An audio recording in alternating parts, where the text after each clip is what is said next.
कक्षा द्वादश के भैया बहनों को शुभाशीष। प्रिय भैया बहनों, आज मैं आप लोगों को महादेवी वर्मा जी द्वारा रचित गीत क्रमांक 1 के पद क्रमांक 4 का भावार्थ समझाऊंगा। आप लोग ध्यान से समझने का प्रयत्न करिएगा। कहन ठंडी सांस में अब भूल वह जलती कहानी, आग हो उर्मे तभी दृग में सजेगा आज पानी। हार भी तेरी बनेगी माननी जय की पताका, राख क्षणिक पतंग की है अमर दीपक की निशानी। है तुझे अंगार शैया पर मृदुल कलियां बिछाना, जाग तुझको दूर जाना। प्रिय भैया बहनों, यहां पर ठंडी सांस, तो ठंडी सांस का भाव दुख की सांस से है। दुख की सांसें। जलती कहानी अर्थात कष्टों की कहानी। प्रस्तुत काव्य पंक्तियों में महादेवी वर्मा ने मनुष्य की आत्मा को साधना के पथ पर बढ़ते रहने की प्रेरणा देते हुए उसके आत्मबल को जगाने का आह्वान किया है। कवित्री कहती है कि कहन ठंडी सांस में अब भूल वह जलती कहानी।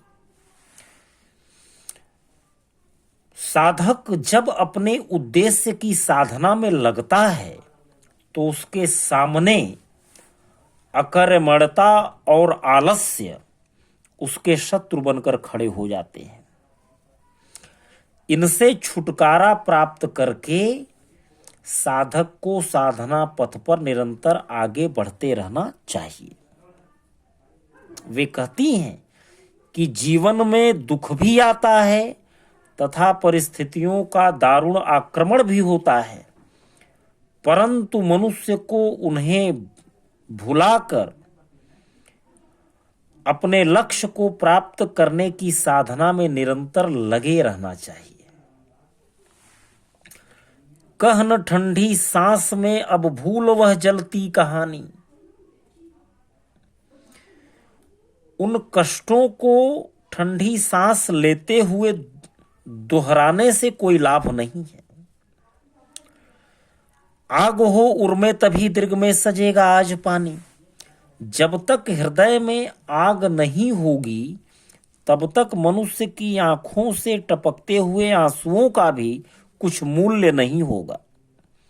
हृदय की वह आग, वह तड़प ही मनुष्य को कठिन साध्य अर्थात बड़े लक्ष्य को प्राप्त करने के लिए प्रेरित करती है और परमात्मा को पाने का साधन बनती है।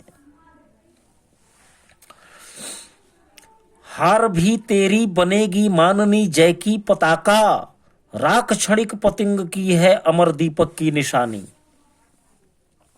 यदि उद्देश्य की प्राप्ति हेतु किए गए प्रयत्न में असफलता भी हाथ लगती है तो भी वह किसी विजय से कम नहीं है। पतंगा उद्देश्य की राह में जल मरता है, फिर भी उसकी राख दीपक की जलती हुई लौ से मिलकर अमर हो जाती है। इसी प्रकार साधक को उद्देश्य की राह में यदि मिट भी जाना पड़े तो भी वह अमर हो जाता है तुझे अंगार शैया पर मृदुल कलियां बिछाना, जाग तुझको दूर जाना। कवित्री कहती है कि तुझे अपनी तपस्या से संसार रूपी इस अंगार शैया अर्थात कष्टों से भरे इस संसार में फूलों की कोमल कलियों जैसी आनंदमय परिस्थितियों का निर्माण करना है। इसलिए हे साधक, तू जाग जा, क्योंकि तुझे बहुत दूर जाना है, बहुत बड़ी साधना प्राप्त करनी है। प्रिय भैया बहनों, निश्चित रूप से भावार्थ समझ में आया होगा।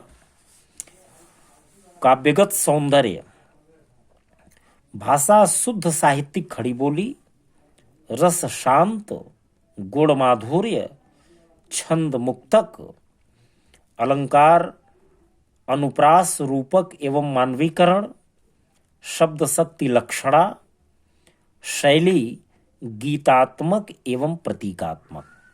तो प्रिय भैया बहनों, आप लोग ठीक प्रकार से इस पद का भावार्थ समझकर तैयार करके इसे अपनी कॉपी में नोट कर लेंगे। कल हम सब गीत क्रमांक 2 में प्रवेश करेंगे। धन्यवाद।